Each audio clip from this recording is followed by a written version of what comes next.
Welcome to the BCST115 Announcing and Performance Student Showcase.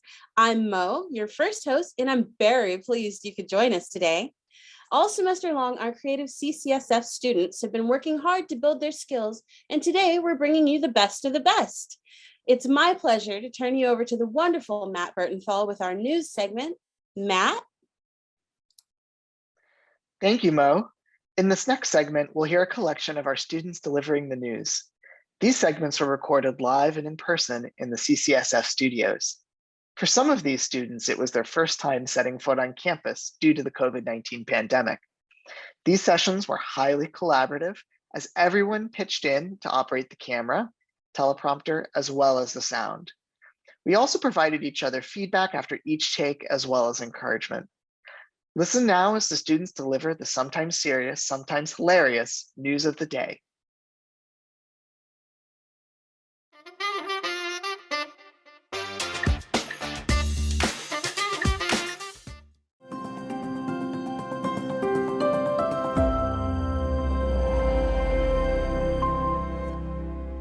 Good morning, I am Gabrielle Bowers and this is CCSF News.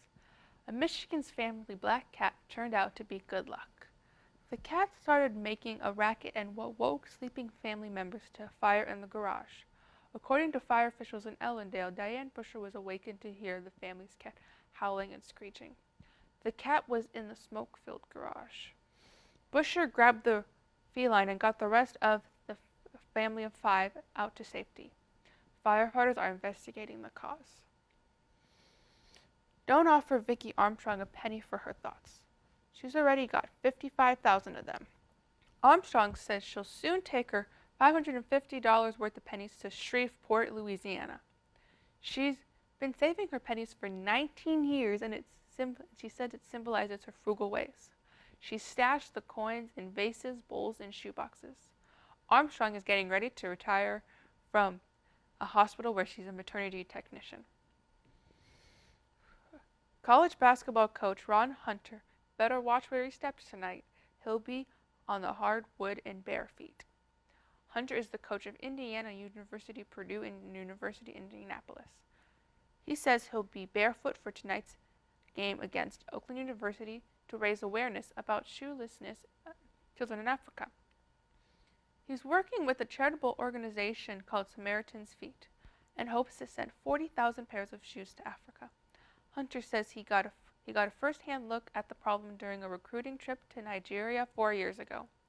Hunter adds he's already collected 30,000 pairs of shoes and filled his campus office. That is all the news for this morning. Tune in at 4 p.m. for our afternoon block. This has been Gabrielle Bowers. Have a wonderful morning.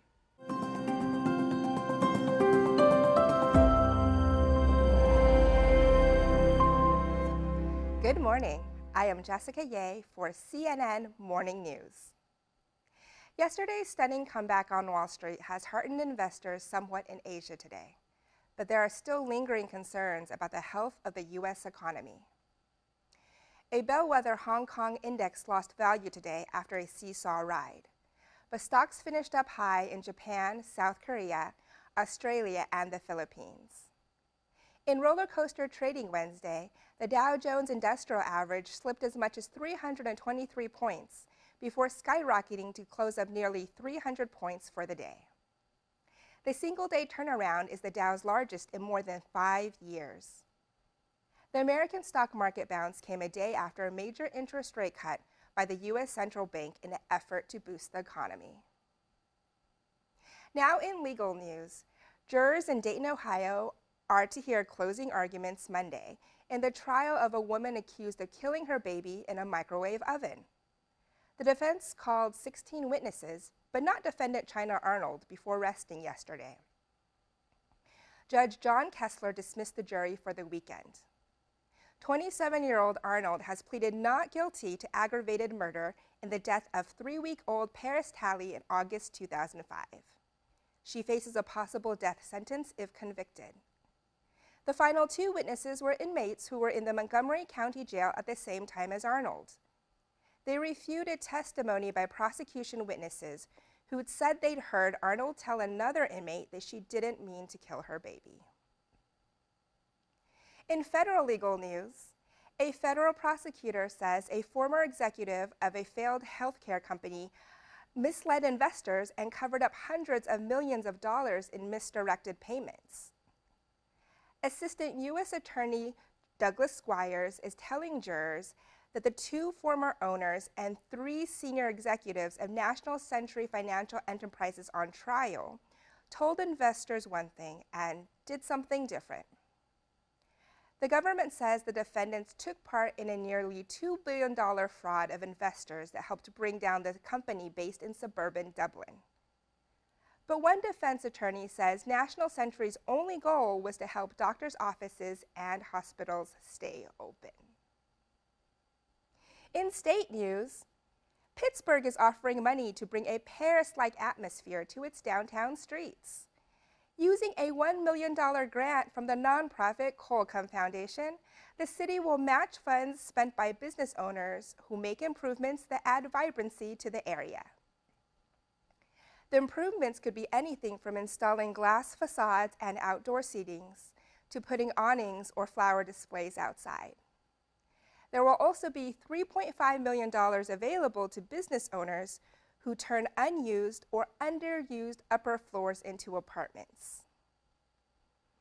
Pittsburgh Downtown Partnership President and CEO Mike Edwards says the goal is to create a more dynamic space in the business district. Starbucks for a buck. The coffee chain is going head-to-head with low-cost rivals by offering a cheaper cup of Joe. But don't expect a grande latte for $1. A statement from Starbucks says the low-cost Java will be a small cup of drip coffee with free refills. Test marketing will be done in Starbucks' hometown of Seattle. No word, though, on when the Buck-a-Cup test will begin or how many Starbucks coffee shops will be involved. This is Jessica Ye for CNN Morning News, wishing you some good news today and tomorrow.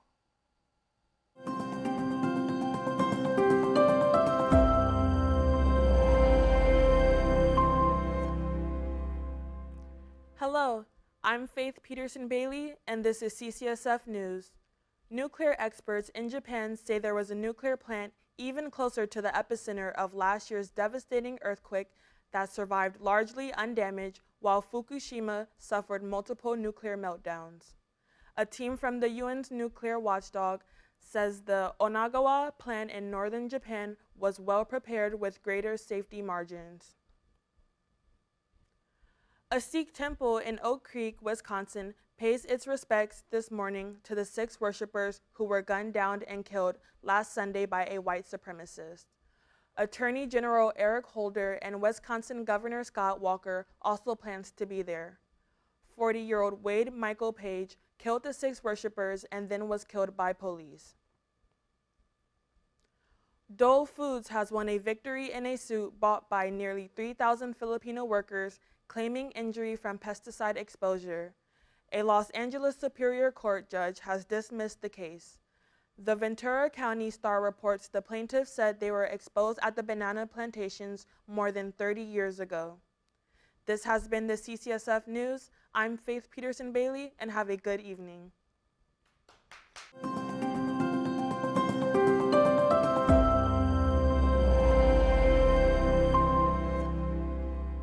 Good evening, Bay Area. This is KPIX5, and I am Renee Francisco. Our ongoing story today is that there was a major accident on Interstate 580, and traffic has not cleared up since the accident occurred at 5:30. Traffic towards Berkeley has been delayed by at least 60 minutes due to forced detours away from the interstate. Based on witness reports, the accident happened because a fleeing suspect lost control of his vehicle when he attempted to overtake a truck carrying a massive trailer. Debris was scattered all over the interstate, which resulted in the closure of the freeway. According to the Alameda Police Department, the suspect is currently in critical condition and the truck driver is in stable condition. Earlier today, Apple announced a competitor to the Google Glass. Named the iGlass, it provides a live feed of news, your current vitals, and privacy protection features, which is something Apple is emphasizing with the iGlass. The announced release date will be Q3 of the 2023 fiscal year.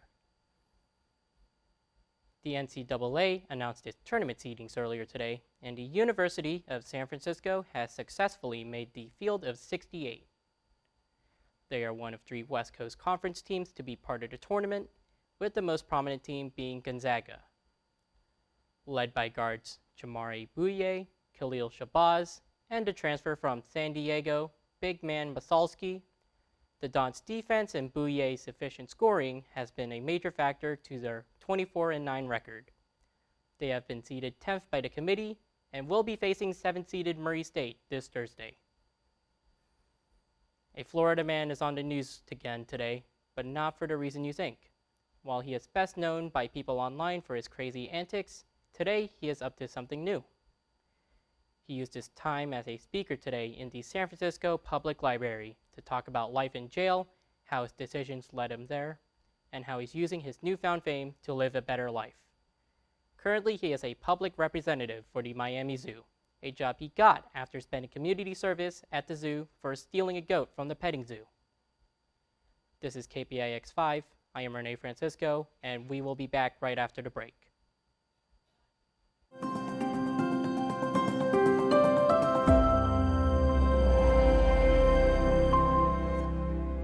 Good evening. You are watching CCSF International, and I am your host, Gina Vitanza. Nuclear experts have found that a Japanese nuclear power plant that was closer than Fukushima to the epicenter of last year's devastating earthquake was largely undamaged because it was designed with enough safety margins. A team from the UN's nuclear watchdog says the Onagawa plant in northern Japan suffered higher levels of ground shaking than Fukushima Daiichi, but was remarkably unaffected because it was well prepared. Fukushima suffered multiple meltdowns following the magnitude 9.0 quake on March 11, 2011. A resulting tsunami destroyed its cooling systems. Sujit Samadar, who led the 19-member International Atomic Energy Agency mission, says there are no signs of major damage to Onagawa's crucial safety systems. He says they hope to make similar inspections at other plants to share information and improve safety. In other news today, the UN Refugee Agency says nearly 150,000 people fleeing Syria's civil war have sought its help, a figure expected to rise significantly. Spokesman Adrian Edwards says the agency's offices in Lebanon, Turkey, Jordan, and Iraq have all reported big increases this week in the number of people who have registered as refugees or are in the process of being registered. He told reporters Friday in Geneva that in several countries, however, we know there to be substantial refugee populations who have not yet registered. Edwards says Turkey's population of Syrian refugees has reached 50,227, including more than 6,000 new arrivals this week alone, many from the besieged city of Aleppo. He says Jordan has 45,869 refugees, Lebanon 36,841, and Iraq 13,587. Next, China's July trade growth suffered an unexpectedly sharp decline in a new sign of weakness for the world economy. Customs data showed exports rose just 1% over a year earlier, down from June's 11.3% growth rate and below forecasts of about 5%. Imports rose 4.7%, down from the previous month's 6.3%. The data indicates the economy is still weak despite repeated government stimulus efforts. China's trade growth has fallen steadily this year as global demand for its exports cooled and efforts to boost domestic consumption have had only a limited impact. That concludes our news for tonight. I'm your host, Gina Vitanza, and I thank you all for tuning in.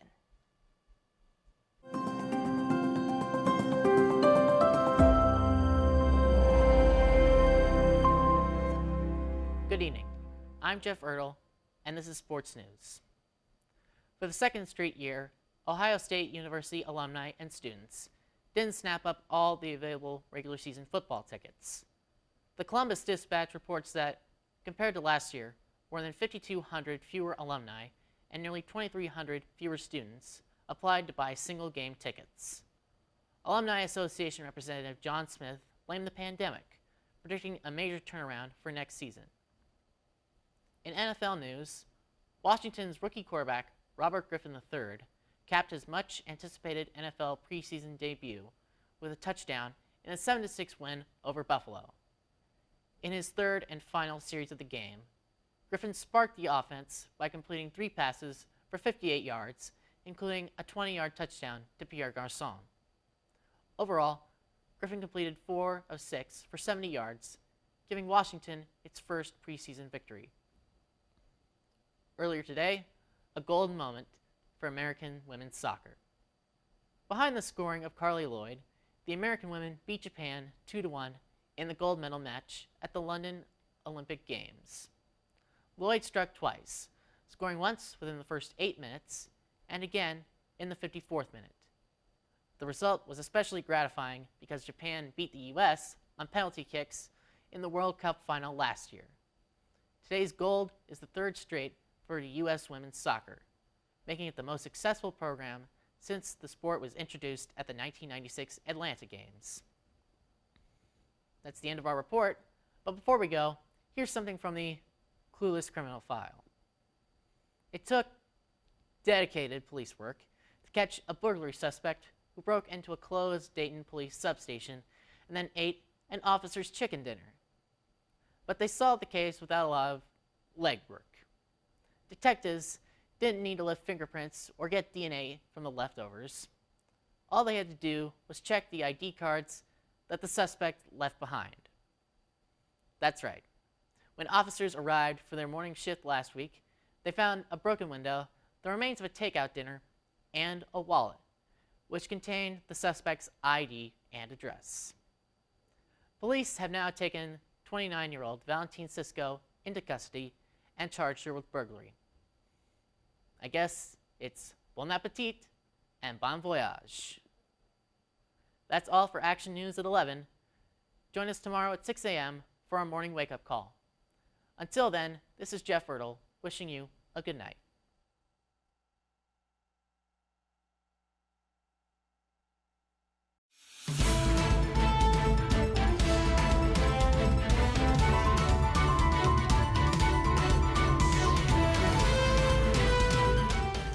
Hello everyone, I'm your host Renee Castellano with In the News Tonight.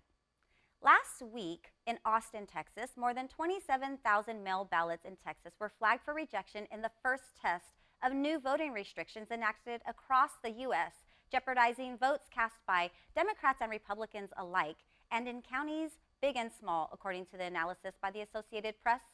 It puts the rate of rejected mail ballots in Texas on track to significantly surpass previous elections.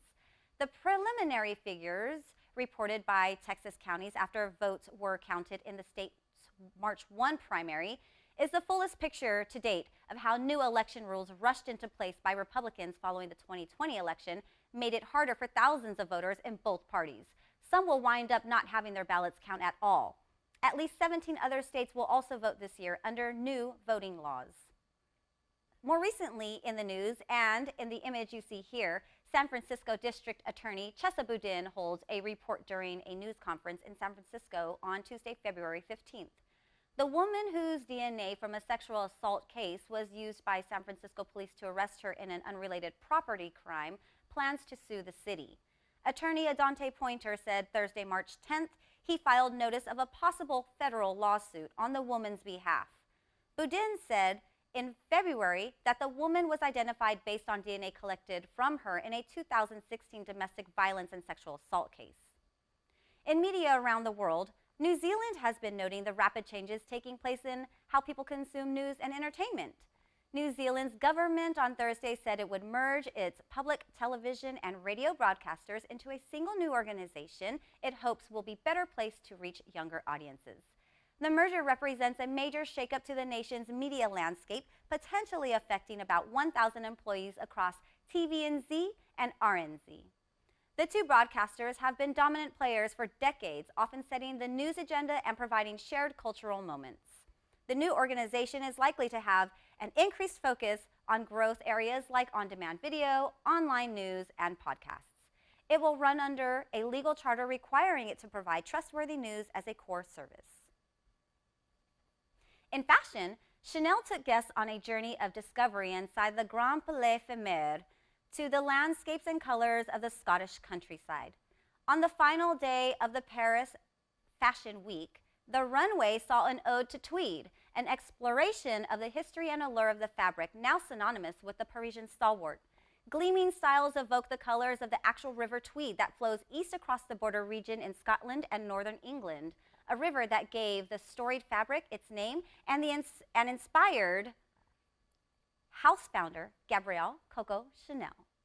And before we head out, not 3 chances, not 4 chances, but more than 5 chances given to a canine has not gone in vain. This is the story of a mischievous mutt who turned out to be a very good girl. Such a good girl, in fact, that she saved a life. Ruby, an Australian Shepherd and Border Collie mix, ended up in a Rhode Island animal shelter as a pup because of persistent behavioral problems. 5 families adopted her, only for each to return her because she was too rambunctious. Shelter volunteer and dog trainer Patricia Inman repeatedly intervened to keep Ruby from being euthanized. Meanwhile, State Police Corporal Daniel O'Neill, who needed a search and rescue dog, saw something special in Ruby. After Inman vouched for her, Ruby was adopted and trained as a police canine. Fast forward 6 years later, a teenage boy got lost for 36 hours while hiking, and Ruby succeeded where a human search party failed. She found the boy, who was unconscious and in grave medical condition. He turned out to be the son of Inman, the son of the shelter volunteer dog trainer who had 6 years earlier vouched for the dog's life. The canine will be featured in a Netflix movie titled Rescued by Ruby, which chronicles the dog's life from being returned 5 times to a shelter to an 11-year veteran search and rescue canine. Well, that's all we have. Signing off, I'm Renee Castellano, and I'll see you next time in the News Tonight. Thank you, Matt, for taking us through such informative and professional pieces from our students. Now, let's take a worldwide journey with international segments by Pepe Ramos and Joanna Luna. I can't wait to see what you both have to teach us about history and culture.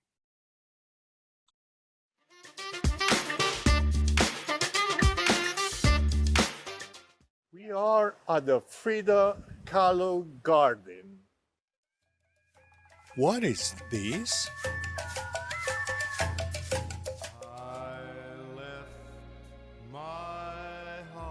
I've heard about leaving your heart in San Francisco, but not your head. This mega statue is a replica of an Olmec head. The Olmecs influenced the calendars, ball games, and religions of later Mesoamerican cultures. Archaeologists have discovered 17 of these heads in Mexico. They were crafted from basalt, a form of volcanic lava. Miguel Alemán, then governor of Veracruz, gave the replica to CCSF in 2004. At the dedication, he said, "You may lose your heart in San Francisco, but never your head."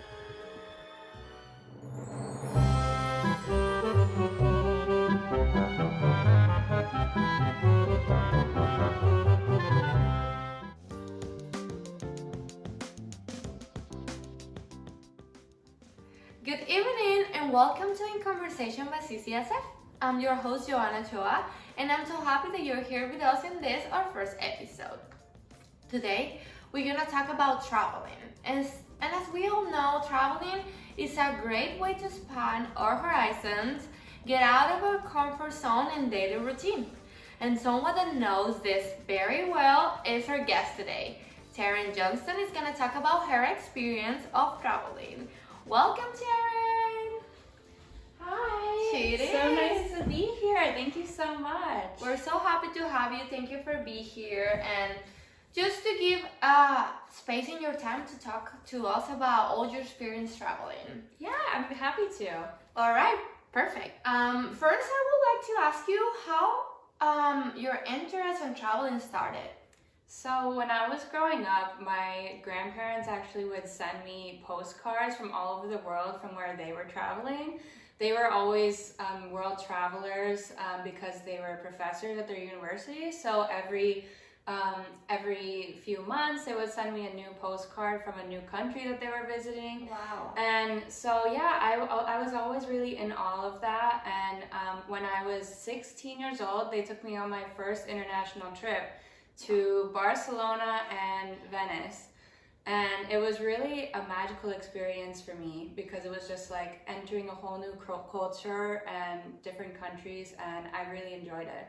Wow. So pretty much traveling started with your family and started growing with the time. Exactly. All right. So your first big trip was Barcelona? Yeah, my first international city that I ever visited was Barcelona. All right, perfect. And I want to ask you about your studying abroad experience because I know all the students of CCSF will be very interested in like studying abroad or like knowing someone that already did it. So can you tell us a little bit? Yeah, of course. So I studied abroad in 2017 in Bilbao, Spain, and it's a northern city in Spain that was kind of less well known. I had actually never heard of it before I went there. So when I arrived, I was pretty shocked to know that not every Spanish city was sunny and gorgeous because it literally rained every single day for the first like 3 months. So yeah, it was an incredible experience. I absolutely would encourage everyone to look into a study abroad program because it really changed my life in so many different ways. Wow. Yeah. I was about to ask you that because I hear like traveling changed people. But like I feel like even studying abroad, if you're staying in the same place for like a longer time, usually people travel 1-2 weeks, maybe a month. But like staying for like what, 6 months? Right. I was there for a total of 7 months. Oh wow. Yeah. So you totally feel like after this experience, you open your mind and like you're different as you were before. Yeah, I mean, I think that for anyone getting so out of their comfort zone and like you said, like a daily routine, I had to completely change my way of life, and I think it really made me more conscious of my way of life here in the United States and how it was different and how there was pros and cons of a different culture. Exactly. Yeah, and of course, like living here is like the different pros and cons of our lifestyle. That is just a very it's hard sometimes when you're in your comfortable life to really be conscious of that. So I feel like an experience like study abroad is just like mind blowing sometimes. Wow, those were really cool cultural stories, Jessica. Thank you for that. Well, in this next segment, we're to tackle storytelling in what we call Moth stories, which was prompted by an actual radio station which hosts the original series, the Moth Radio Hour. We thank them for the prompt. Well, please enjoy these Moth stories by our very own student performers, Matthew Burtonthal, Gabby Leon Bowers, Jeff Ortel, and Johanna Ochoa Luna.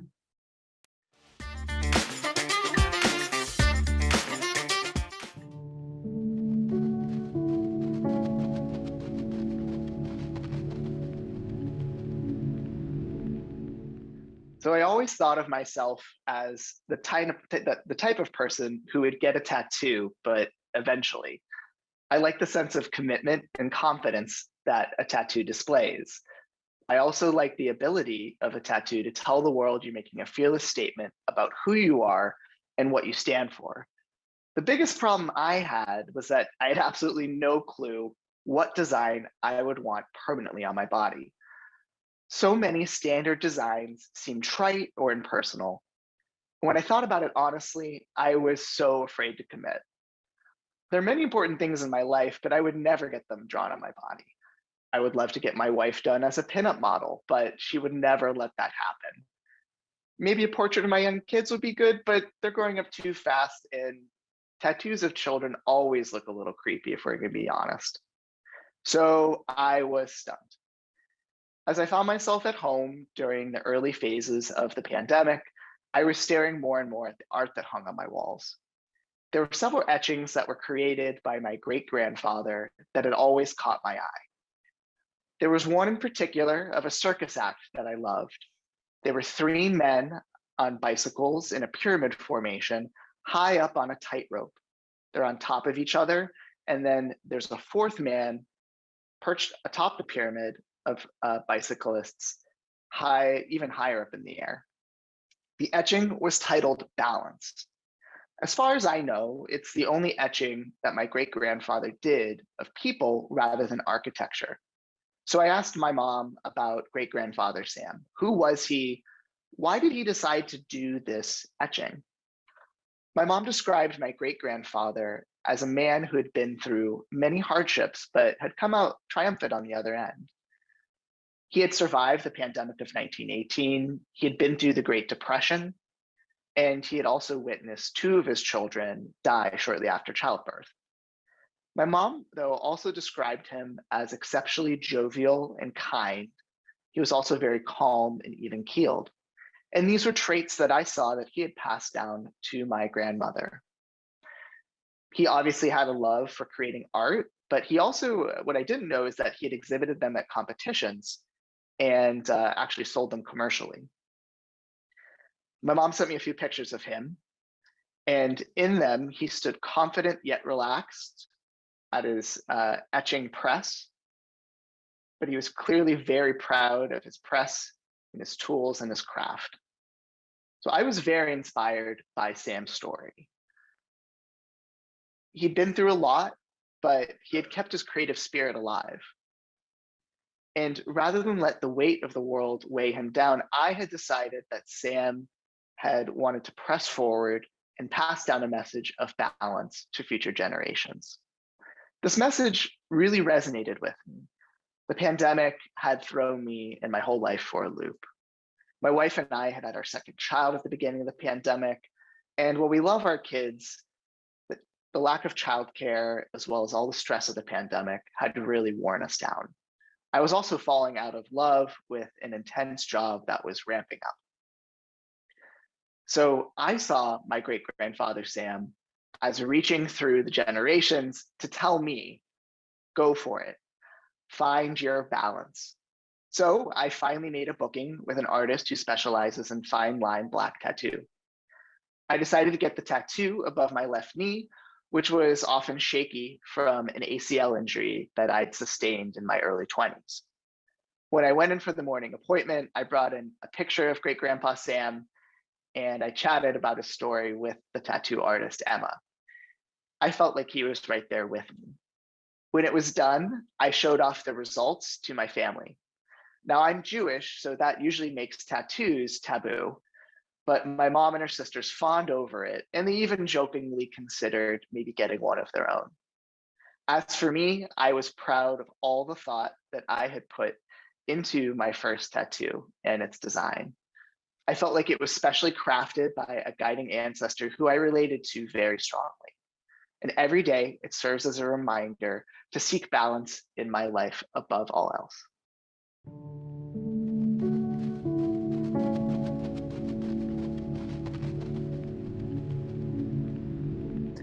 So I was in the 4th grade, as we all were at one time, and I was getting ready for the yearly grade school science fair. Now, I'm sure we've all done science fairs, or at least a great many of us. And it can be a stressful time for kids, getting the info, putting together that giant board, it can be tedious. Now, at that age, I wanted to win. Now, what kid doesn't like to win? And this was my 3rd year being in a grade school science fair. My first time in 2nd grade, I actually designed my own periscope. I thought I would win. I didn't. The next year, in 3rd grade, I was trying to grow a snowflake in a bottle. It looked easy on the website, but we used up 2 whole blocks of dry ice before I even got a small crystal. Still, I thought I would win. I didn't. But this time, I thought I picked, again, what looked like would be a winner. Egg in a bottle. It seemed impossible and messy, like how are you going to get an egg into a bottle without cracking it. Still, it was science. And I got the teacher's okay to proceed. So I gathered the online materials. Now, first off, you had to find a project that you thought you'd be invested in, which was this.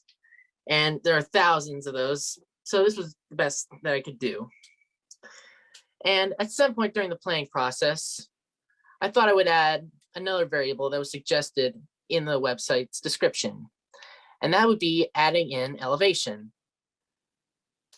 It was convenient because at the time we were scheduled to visit a ski resort in the Sierra Nevadas called Mammoth Lakes. And so I thought we could run the experiment at a difference of 7,800 feet. And in the whole process, my parents got involved, specifically Dad, he got kind of excited. You know, he's really into data and precision, and he wanted to volunteer to be the timer for each of the 2 trials. And he's the kind of guy who looks at the newspaper every day to find the highest and lowest temperatures in the state, which is, I don't know why he does that. Anyway, first trial finally came. We did the first egg experiment at Mammoth Lakes. And as I was only 10 or 11, my safety conscious parents took charge of boiling the eggs because they were hard-boiled eggs and pouring hot water into a Snapple bottle. With my dad acting as timer, I placed the egg on the mouth of the bottle, waited for a moment, and then the egg moved slowly and then quickly right into the bottle. Success! And then repetition. We came back to sea level and we did it again. Success! And as the due date drew near, there were some tedious bits that I had to finish off. And it required a couple of steps. It began with graphs and charts. And I had to fuss with a report. Meanwhile, my parents did most of the math because, again, 10, 11 years old, you know, you're not exactly the best at doing all sorts of math. Fortunately, the data made sense, supported my hypothesis that I had made up in 4th grade words. And we moved on to the final step, putting the project together on that display board. It's funny because my mom had actually bought a display board with the inside being yellow, like an egg yolk. So my, helpful parents dragged out the paper cutter. Again, they did most of the work. And then the mounting spray to place the papers onto the board. And made suggestions, more suggestions, yada, yada, yada, yada, yada, yada. And we eventually got it done. I went to bed late, just like I did the night before any big project. School came the next day, as school usually does. And all the display boards were given out. They were displaced. They were placed up on tables in the hallways for the judges to look at. Later on in the day, the announcements were made on who won. So, did I win? No. No, I did not win. In fact, it would be another 2 years before I actually won. So you may be asking yourself, after all the anxiety and preparation years later, what's the point of telling the story? Well, it's basically nostalgia because after all these years, after say 7 years worth of science fair projects, my parents, with all the great nostalgia that they have, still can't bring themselves to throw away the boards. Now, I don't plan on being a professional scientist, but I learned that I could complete, kind of with parent intervention, a project. And instead of someone telling me about how science can be cool, I got to experience it myself. Thank you.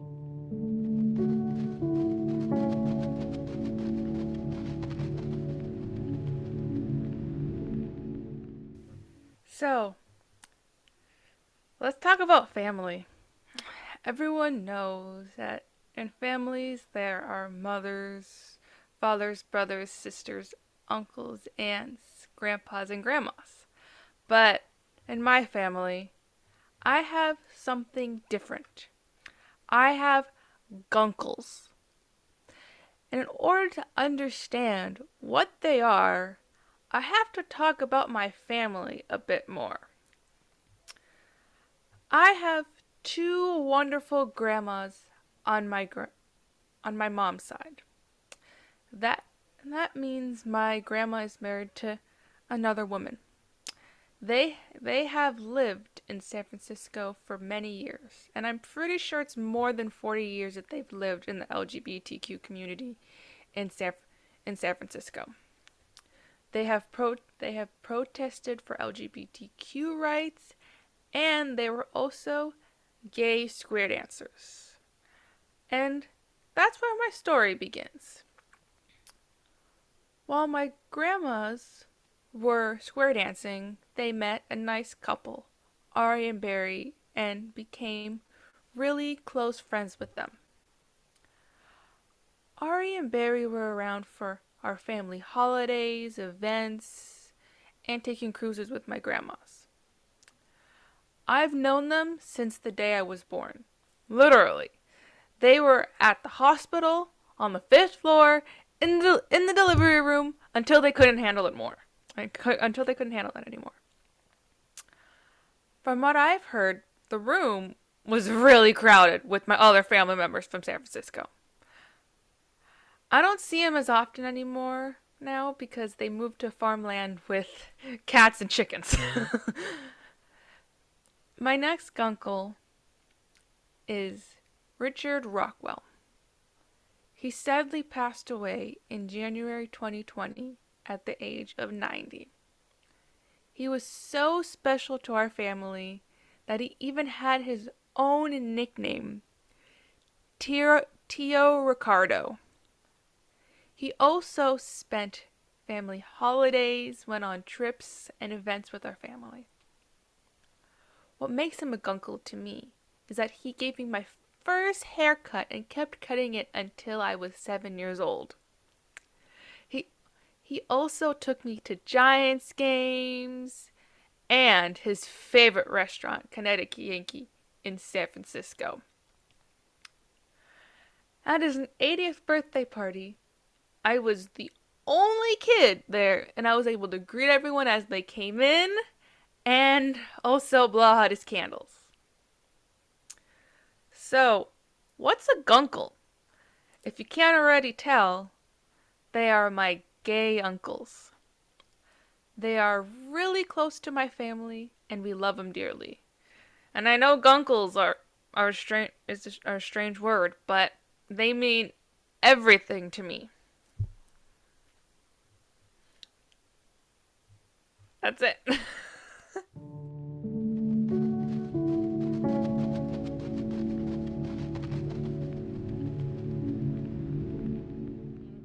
I just want to say that the title of my story, it is called The Secret Tattoo. I used to be this kind of girl that always followed the rule. You know, do what your parents said so you will never be in trouble. I grew up in this Mexican traditional family, and since you're very little, they tell you that something that you should never do is disappoint your parents. When I grew up, I have this boyfriend that he actually, it was very nice and following the rules kind of guy.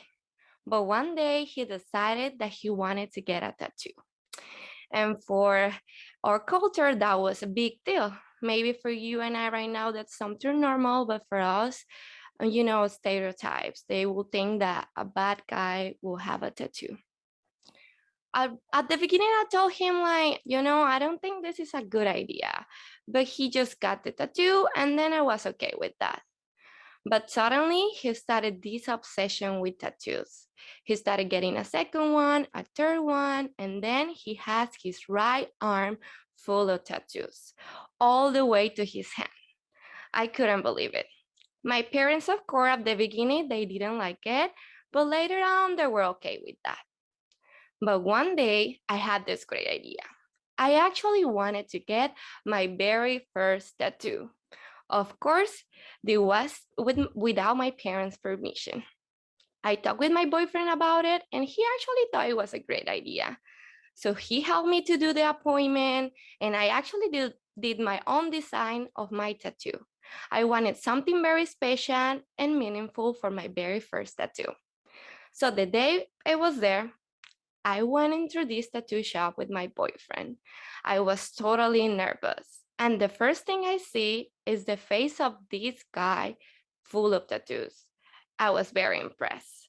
And then after that, I noticed the buzzing sound of the tattoo gun machine. It was like when you go inside to the dentist office and you can handle that sound. Anyways, I was already there. I was very nervous. My boyfriend was talking with this guy about the size of my tattoo, what was the kind of tattoo I wanted, and where I wanted. I actually decided I wanted my tattoo on my ankle. It was the right place to hide my tattoo and had a very small tattoo over there so my parents will never notice. And then I was there, laying down in this kind of beds they have, and I was kind of on my side, and the guy was about to start doing my tattoo. And at that moment, it was when I realized I was actually very scared of blood. I had a record of passing out while going to the doctor getting blood tests. It was a moment where I was super nervous. But then my boyfriend just hold my hand and I was okay. The guy didn't actually take too long, and just in a blink of my eyes, I was already in the car with my ankle wrapped of plastic paper on my way home. I couldn't believe I did it. I got my very first tattoo. My boyfriend just dropped me off at my house. I ran inside my house so no one could see me. The first thing I did, of course, it was to tell this big secret to my best friends. I called my best friend and they couldn't believe, oh my God, you got a tattoo? You have to show us. Of course, I was very proud of myself and I sent them this picture. But my friends didn't answer. They didn't understand what was going on. And I'm like, guys, this is so cute, don't you think? And they told me, I don't understand what's the meaning of your tattoo. And that's when the big problem happened. I looked very close and I realized my tattoo had a mistake. I was freaking out. My very first tattoo with a mistake. Of course, I called my boyfriend and I told him everything about. I kind of blame him, but of course, it was my fault too. We didn't really pay attention about what's going on as I was so nervous while being in at the tattoo shop and the guy committed a mistake. But of course, he had everything under control and he told me to wait 2 more weeks so we can go and fix it. During those 2 weeks, I hide my tattoo from my parents all the time, always wearing pins, always covering with socks so no one could notice. Then we went to this tattoo shop again, and after 2 sessions, it was perfect, just the tattoo I wanted. But then I had to keep hiding this from my parents. So the summer came, it was so hot, and I couldn't be wearing pants and socks all the time. So I kind of gave up. I kind of relaxed a little bit, and one day I was wearing my shorts in a very warm day, and I just went fast to the kitchen so no one can see me. But my dad was already there. He was just drinking his coffee, and I was like, he's not gonna notice. It's just on my uncle. He's not gonna see it. So I just went and grabbed something very quick to the fridge, and my dad just said, Joanna, what do you have over there? I was like, oh no, I can't believe he just noticed. Oh, I just have a drink. Do you want some? No. What you have over there on your ankle? I was, oh, I had to act very normal. So I just said, oh, it's just a tattoo, Dad. As like it was something very cool. He was like, what did you say? I said, oh, it's just a tattoo. And he asked me, is this a real tattoo? I said, yes, it is a real tattoo. So he asked me, can you come? Let me look at it. So I went there and he looked very close to it and he realized I had a real tattoo. He looked at the tattoo and then looked at me and I said, "Dad, do you know what's the meaning of that?" He looked at the tattoo again and smiled, and he realized I had a very special tattoo with a special meaning of my family. He just said, "This is actually very cute." He gave me a hug, and he realized that's not something that bad. Now, 6 years after, my sister is all a grown up woman, and she decided to make the same tattoo that has a familiar meaning.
Wow, that was so special. Thank you so much, everyone, for bringing these great boat stories, and thank you, Renee, for presenting as well.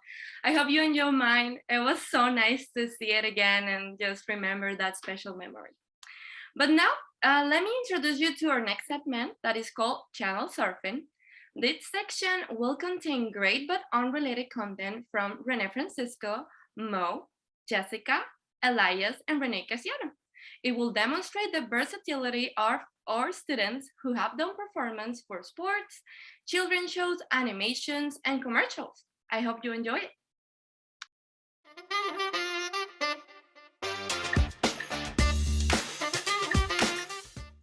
With a ranger's hat and shovel and a pair of dungarees, you will find him in the forest, always sniffing at the breeze.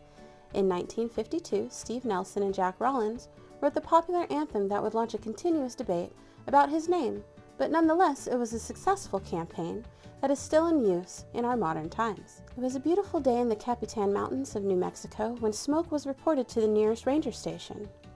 The wildfire started to rage and grow and spread quickly as the strong wind kept feeding the flames. It took a couple of crews of forest rangers from New Mexico, Texas, and even the New Mexico State and Game Department to get the blaze under control. While crews were fighting the inferno, reports of a motherless toddler near the fire line were coming in, and it didn't look like his mother was coming back for him. About 30 firefighters were caught directly in the firestorm's path. The only way they managed to survive was by laying face down on a nearby rock slide area as the blaze passed them over in an hour's time.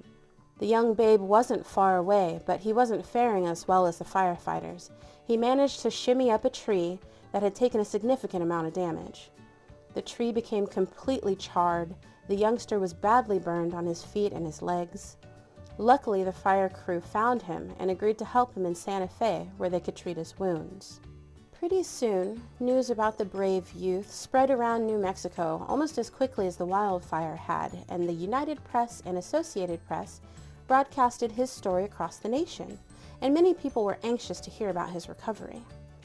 During his recuperation, he was on his way to Washington, D.C. to serve as an example of why conservation and prevention are so important. In D.C., he proved to be so popular and iconic to the public that he received so many gifts and letters that they had to give him his own zip code. He remained in Washington, D.C. until his death in 1976, when he was returned to his home in New Mexico to be buried at the Smoky Bear Historical Park in Capitan, New Mexico, where people stop and pay attention when he tells them to beware, because everybody knows that he's the fire prevention bear.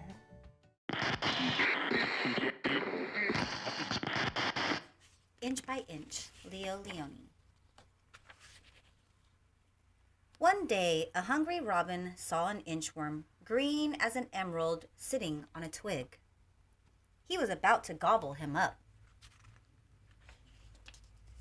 "Don't eat me! I am an inchworm! I am useful. I measure things. Is that so? Said the robin. Then measure my tail. That's easy, said the inchworm.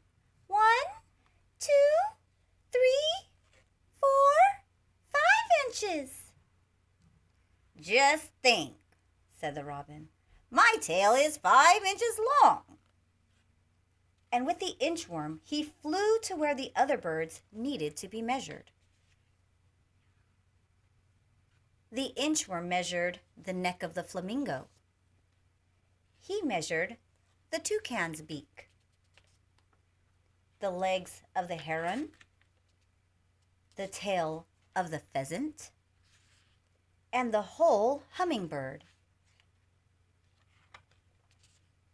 One morning, the nightingale met the inchworm. Measure my song, said the nightingale. But how can I do that? Said the inchworm. I measure things, not songs. Measure my song, I'll eat you for breakfast, said the nightingale. Then the inchworm had an idea. I'll try, he said. Go ahead and sing. The nightingale sang, and the inchworm measured away. He measured and measured, inch by inch, until he inched out of sight. The end. The rhythmic beating of the drums, the tingling of rain sticks, and that mouth-watering aroma of chimichangas. See, yes, it's fiesta time again at Lincoln Park. So bring the kids, your in-laws, los abuelos, the whole neighborhood, and join the fun at this sabroso and exotic celebration of Central, South American, and African culture. Taste foods from kitchens around the world and dance to music like salsa, cumbia, reggae, and much, much more. It doesn't get any better than this. So why don't you come on down this weekend to Lincoln Park and join the fiesta. We hope to see you there. Te esperamos.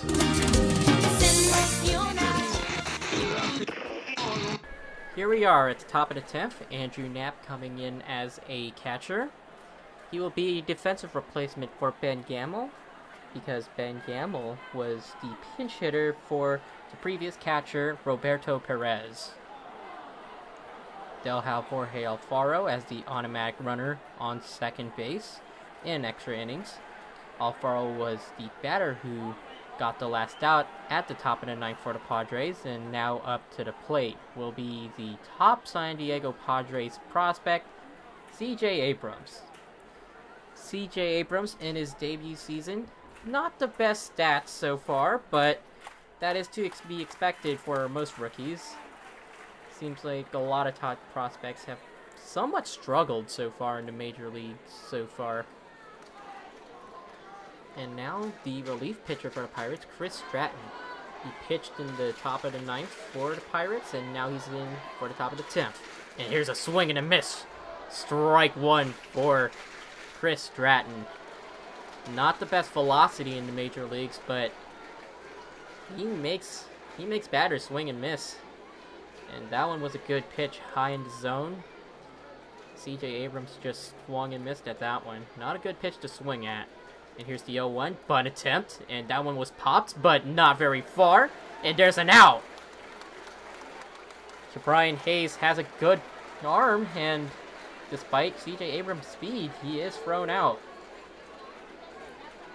And that'll move Jorge Alfaro to third. A good bunt from CJ Abrams, despite the bad pitch location for him. And that'll advance Jorge Alfaro to third.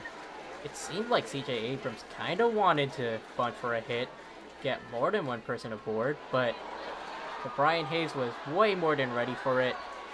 And at the very least, CJ Abrams gets a sacrifice bunt.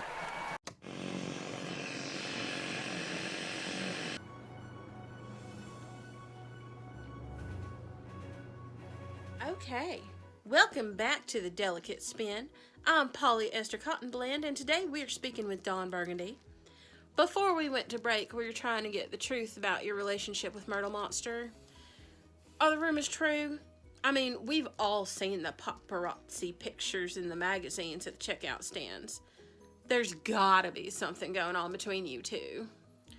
Look, just because Murder Bear took a few Polaroids of us on a nude beach making out does not mean anything is happening between us. We are just friends.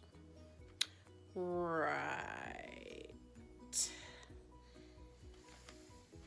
Well,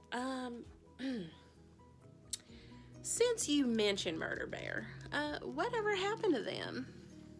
Oh, well, filming on Nothing Unusual wasn't easy for him either. 9 hours in the makeup chair. He went back to community college to get a broadcasting degree. I guess decided to apply the cutting skills to the editing room floor. Oh, that makes so much sense. Well, congratulations to Murder Bear. I'm all for higher education.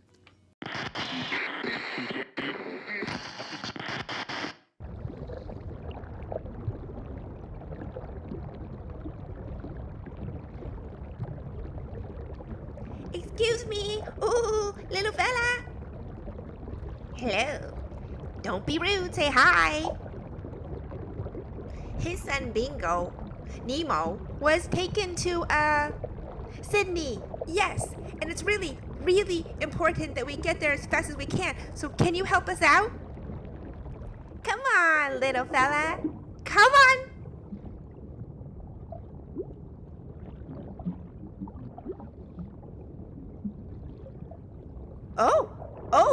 Big fella, oh, okay, whale. Maybe he only speaks whale. Wow, wow, wow, wow, wow, wow. Cow, wow, wow, wow, wow. Well, I'm just a fish, a swimmy fish. Maybe a different dialect.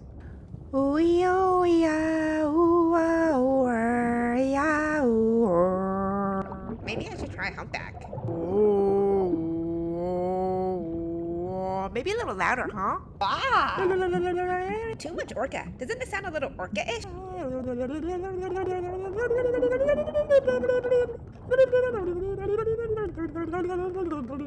Don't worry. Whales don't eat clownfish, they eat krill. Oh, look, krill.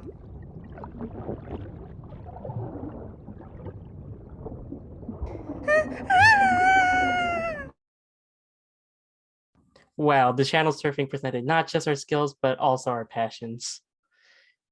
Thank you for presenting them to us, Joanna. Last but not least, we have a series of public service announcements.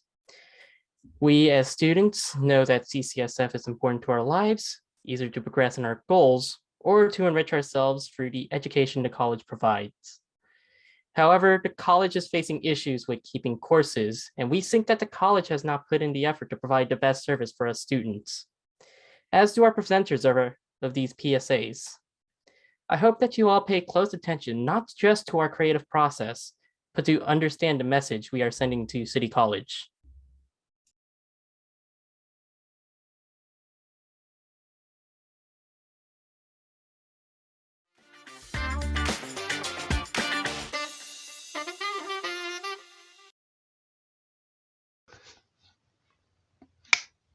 City College. Hi, my name is Elodie. Thanks to City College. City College, PSA, take one. Hi, my name is Elodie. I'm positive about City College. To return to school, how City College helped me out. To focus my energies on. Hello, my name is Elodie. Because of City College, return to school after 21. Hi, my name is Elodie Maffrey, and I am a ST student at City College of San Francisco. I have been able to return to school after a 25-year break, probably believing I would never go back. But City College has opened the doors to helping me grow my skills and to actually give me thoughts of the future. Take one. Hi, my name is Elodie Maffrey, and I am currently a a BCST certificate convergent media student at City College of San Francisco. City College has allowed me to return to school after basically never thinking I would go back and being on disability. I never thought that there might be even a future for me until I went back to City College. Being that I went back, I also got a couple friends of mine to return to school. And so cutting the classes and cutting any kind of art and media classes is really not the way to go. City College, PSA, take one. My name is Jose Ramos. I'm a student in the Broadcast Electronic Media Arts Department. The cuts in faculty and classes will prevent me from taking classes I like and which I need to complete a certificate. Low-income students need an affordable college where we can obtain training for jobs that pay a living wage. The cuts will severely limit opportunities for immigrants whose first language is not English. Stop downsizing CCSF. My name is Gina Vitanza, and I am a BIMA student at CCSF. Taking classes at CCSF helped me gain the confidence to re-enter the job market after 2 years. This lack of funding is really hurting our teachers and in turn is hurting us as well. Do you really want to do this to us? My name is Molkana Madden, and my classes are being cut. Higher education should belong to everyone, not just those born into privilege.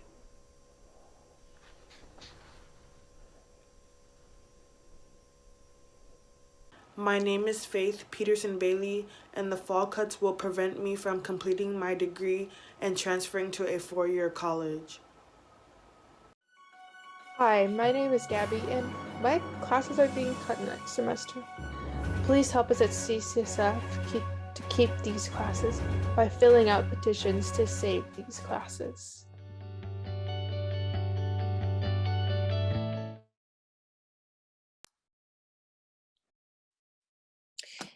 Thank you, Renee, for presenting us with such powerful material from our BIMA students.